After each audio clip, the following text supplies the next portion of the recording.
Hey folks, EA here, and I'm bringing you a little bit of love, a little bit of thunder. It's time for my review of Thor: Love and Thunder. That's right, Instant Theater Reaction is back here on this YouTube channel, and I will be honest with you, this is my second time actually seeing this film. The first time I went to it was on Thursday, the premiere date, and I brought my little brother with me, and he kind of was a bit of a distraction. I love him to death, but it wasn't good enough. That viewing wasn't good enough for a review. I had to wait until I actually saw it and gathered my own thoughts on it. So here's my instant reaction, and I don't know what people are thinking about, why they think this is one of the worst Marvel / Thor films, because it's remotely not even close. This is a fun film.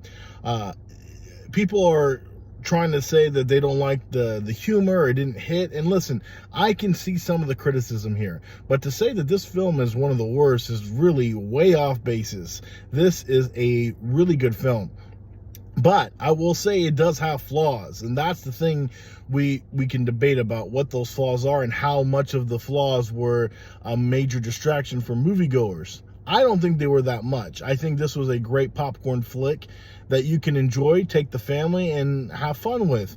Does it connect to the overall Marvel universe? Not really, it doesn't, and that's kind of the problem we've had with these Phase 4 films, is that they don't connect to the MCU on a larger scale.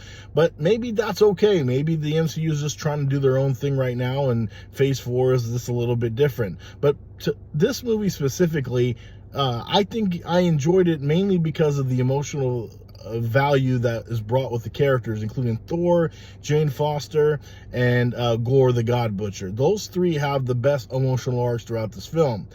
I will say this, everybody else in this film is kind of just in this film, and I think that's one of my criticisms. Valkyrie, she really doesn't have an emotional arc. They try to give her one, but she's just kind of throws it away, and nothing's established with that.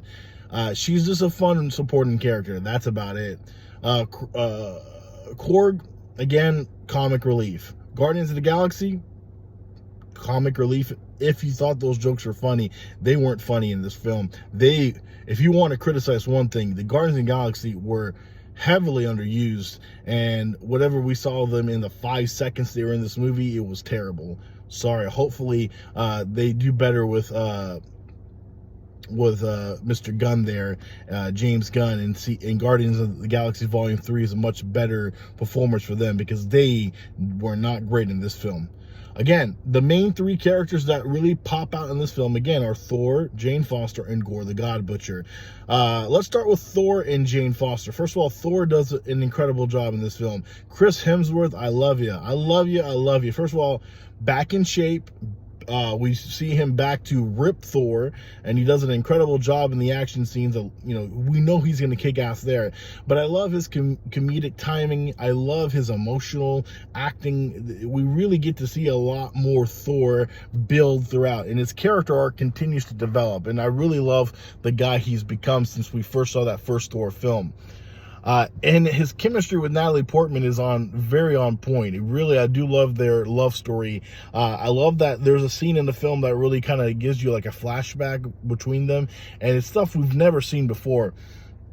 And that scene together, you see their chemistry works well together. You can believe that they're a real couple, and that they got problems, and they got issues that they need to work out. That part was awesome. The other amazing part of this film was Christian Bale, who kills it once again in anything he's in. He is a chameleon. He can pretty much put him in the makeup and he'll become that character. Him playing Gore the God Butcher made him one of the best Marvel villains there is. But unfortunately, I can't make him that. Why? Because he was barely in this film. And that is probably one of my biggest criticisms, is that this great villain was underutilized because of screen time. It was too dark. We already hearing the rumors. Christian Bale even said, I wish I was in the movie much more. Christian Bale killed it as Gore. But again, we don't see much of him. So that's, I guess, a problem with this film. Overall, though, the movie does what it does. It's a good popcorn flick, and it might make you shed a few tears. And that's all you really need. It's a good film. To say this is one of the worst Thor films, I'm sorry, I don't agree. Because have you seen Thor 2? Have you seen the original Thor? They're snooze fests. Honestly, could not get through either one of those films.